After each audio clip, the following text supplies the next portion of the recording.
Bonjour, bienvenue sur la chaîne. L'arnaque de l'antivol. Je vous explique.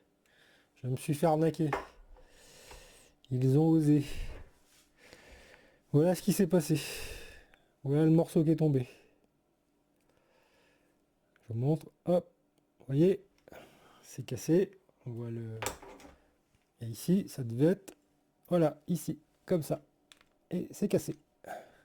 Alors comment j'ai fait pour le casser? Est-ce que j'ai appuyé comme un fou? Non, non, et absolument pas forcé. Je l'ai défait normalement et il est tombé. Voilà. Donc pourquoi il est tombé? Alors, voilà l'explication. C'est un aimant.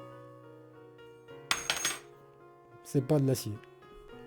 C'est de l'aluminium de recyclage sur lequel on n'a pas mesuré les teneurs des différents additifs, des différents types d'aluminium.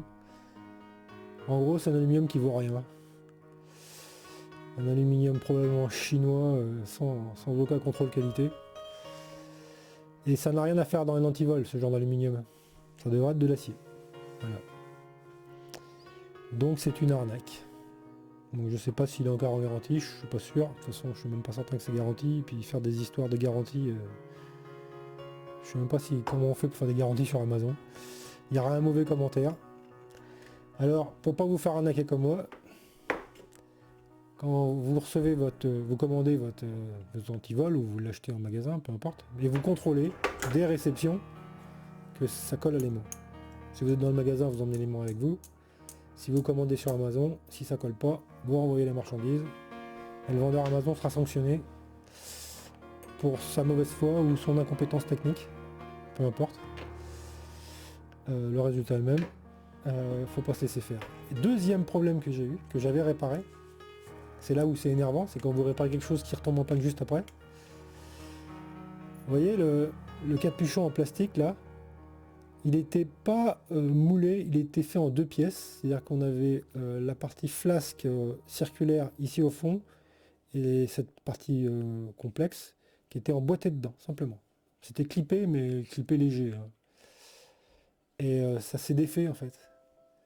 Et ça bougeait, et ça vous empêchait de fermer votre antivol, parce qu'il faut que les faces soient bien parallèles. Donc en fait ce que j'ai fait, c'est j'ai injecté ici, j'ai fait un trou dedans, et j'ai injecté un genre de silicone, c'est une colle mastic en fait, en tube, et je l'ai rempli, et ça a stabilisé la position, ce qui fait qu'il ne peut plus partir quoi. Mais deuxième arnaque sur la partie plastique emboîtée. Donc ça commence à bien faire les Chinois ou les vendeurs Amazon qui connaissent rien à la technique, qui vendent n'importe quoi juste pour faire du profit. Faut pas avoir de pitié pour ces gens. Ils méritent pas leur travail. Donc si vous recevez, vous renvoyez. Et probablement, je sais pas s'ils sont tous de cette qualité là, mais j'en ai peur.